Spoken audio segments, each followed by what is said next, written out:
పసుపు, కుంకుమో, అక్షతలో, పువ్వో వేసి దీపానికి ముందు నమస్కారం చేస్తారు.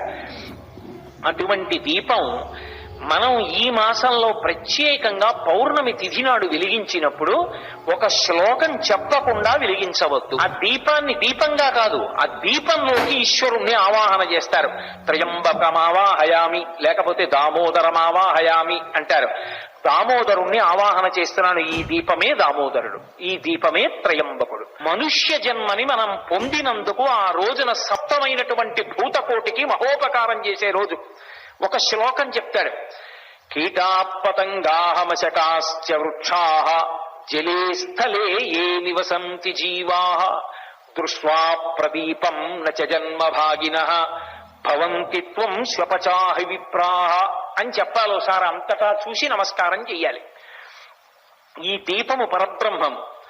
పుణ్యకర్మాచరణ చెయ్యడానికి అవకాశం లేక అలా పడిపోయి ఉన్నటువంటి ప్రాణులు కొన్ని కోట్లకి కోట్లున్నాయి.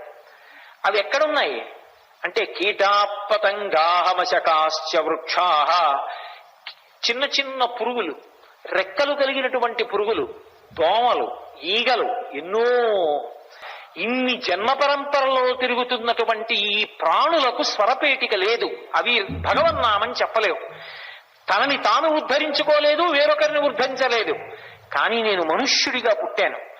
నేను ఇతర ప్రాణుల్ని ఉద్ధరించడానికి కావలసినటువంటి విభూతి ప్రసరణం జరిగేటటువంటి తిథి కార్తీక పౌర్ణమి.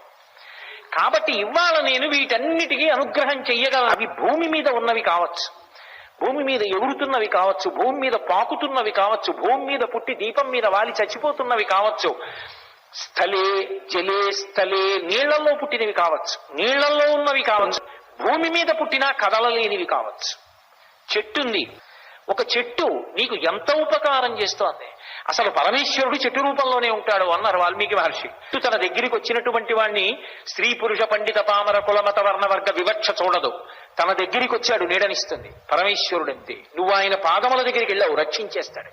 అటువంటి చెట్టు వల్ల ఇన్ని ఉపకారాలు నువ్వు చెట్టుకు ఉపకారం నీళ్లు పోయడం కాదు, ఆ జీవుడు తరించాలి. అందులో ఉన్న జీవుడు వాణ్ణి తరింపచేసే అవకాశం వచ్చేది ఒక్క కార్తీక పౌర్ణమి నాడు. ఆ రోజున మనుష్యుడిగా పుట్టిన ప్రతివాడు సమస్త భూతములకు ఉపకారం చెయ్యగలడు. అది నాకు కావాలని అడిగారు పెద్ద. శరీరంతో ఉన్నందుకు సమస్త భూతములకు నువ్వు ఉపకారం చెయ్యగలిగినటువంటి పరమ పవిత్రమైన రోజు ఏది అంటే కార్తీక పౌర్ణమి రోజు. దీపం వెలిగిస్తే ఈ శ్లోకాన్ని మనం తప్పకుండా చెప్పాలి.